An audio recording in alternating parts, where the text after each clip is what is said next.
మనకెప్పుడు body వేడుంటుందా లేదా, ఎప్పుడు temper రోడ్లోనే ఉంటుందని ఒక్కసారి లోకేష్ గారికి చెప్పాలి మీరంతా. మరి మొదలు పెడదామా?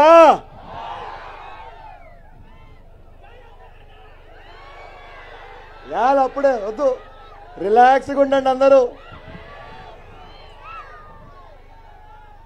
యువ బహుముఖ రాజకీయ నాయుడు,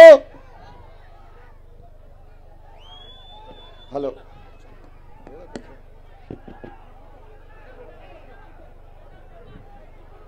హలో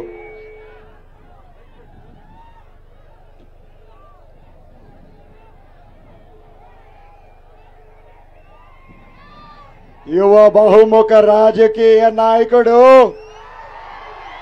ప్రజల సమస్యలు పరిష్కరించడంలో ఏంది ప్రతిభావంతులు, ఓ పోరాట యోధుడు మన నారా లోకేష్ గారికి నా హృదయపూర్వక నమస్కారాలు.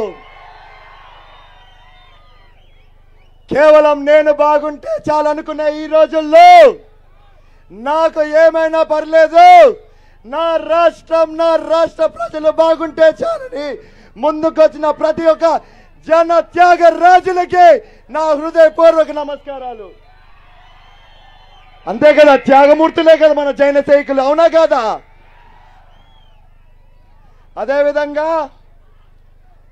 ఎన్ని కష్టాలు పడినా, ఎన్ని నష్టాలు జరిగినా ఎత్తిన జెండా దించకుండా జై జై కొడుతున్న ప్రతి ఒక్క పసుపు సైనికులకి, ప్రత్యేకంగా జేసీ అభిమానులకి వందనం వందనం అభివందనం.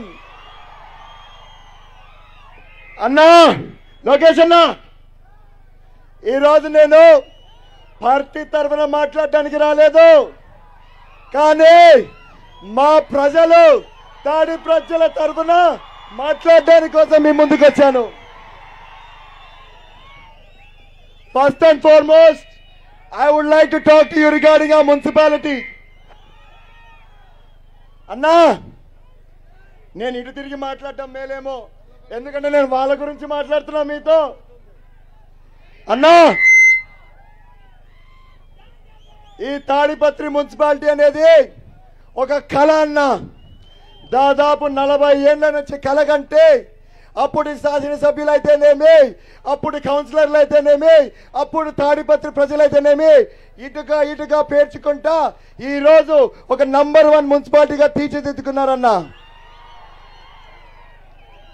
ఎప్పుడో ఒక 20 ఏళ్ల కిందటే అండర్ గ్రౌండ్ డ్రైనేజ్ సిస్టమ్ అయితేనేమి, సీసీ రోడ్లు అయితేనేమి, మాకు తాగునీటి అవసరాలు అయితేనేమి అప్పటికే మేము అన్ని ప్రాజెక్టులు తెచ్చుకున్నామన్నా. కానీ ఇప్పుడున్న పరిపాలకులు, ఇప్పుడున్న ప్రభుత్వము కేవలం 1.5 సంవత్సరాల్లో ఈ ప్రభుత్వం వచ్చినాక మా మున్సిపాలిటీని భూస్థాపితం చేసేశారన్న. కానీ మా నాయకులు ఎవరైతే ఇక్కడ ఉన్నారో, మా ప్రజలు ఎవరైతే ఇక్కడ ఉన్నారో అది తొందరగా తెలుసుకొని కేవలం 1.5 సంవత్సరం తర్వాత ఏవైతే మాకు మున్సిపల్ ఎన్నికలు వచ్చాయో తిరిగి తెలుగుదేశం పార్టీ అయితేనే న్యాయం చేస్తుందని మళ్ళా తెలుగుదేశం పార్టీ జెండా రెపరెపలాడేట్టు చేశారు. మరి ఇంత పని చేసిన మన తాడిపత్రి ప్రజల కోసం మనం ఏం చేద్దామన్నా? నేను ఒకటే అడుగుతున్నా మీకు, రేపు మన ప్రభుత్వం వచ్చినాక, రేపు మన రాబోయే ప్రభుత్వం వచ్చినాక మాకు కావాల్సిన నిధులు ఏవైతే ఉన్నాయో, మాకు కావాల్సిన మౌలిక వసతులు ఏవైతే రావాల్సి ఉన్నాయో అవి ఇచ్చేదానికి మీరు సిద్ధమా అని అడుగుతున్నా అన్న. మీరు సిద్ధమైతే మాత్రం మాకు ఒక్కసారి మీరు సంసిద్ధం అనాల్సి వస్తుంది మా మైక్ దగ్గరకు వచ్చి. మన యంగ్ డైనమిక్ టైగర్ పులి బిడ్డ ఎవరది? జేసీ అశ్మిత్ రెడ్డి గారిని భారీ మెజార్టీతో గెలిపించి నాతో శాసనసభకి పంపించండి.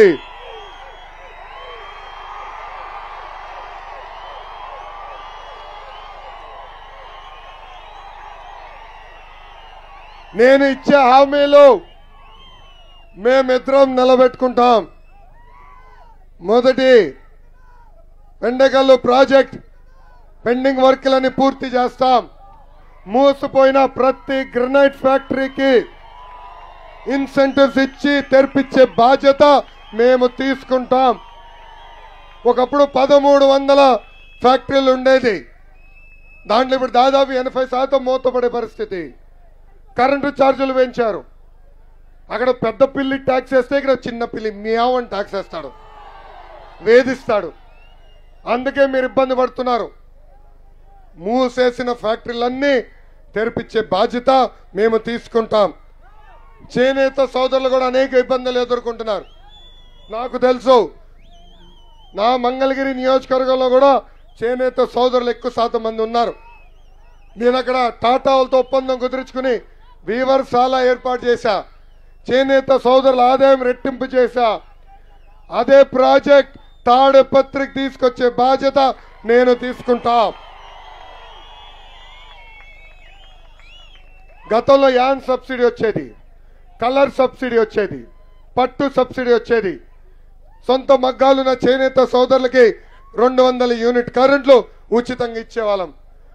ఆ కార్యక్రమాలన్నీ తిరిగి అమలు చేసే బాధ్యత వ్యక్తిగతంగా నాది అని ఆంధ్ర రాష్ట్రంలోని చేనేత సోదరులందరికీ నేను హామీ ఇస్తున్నా.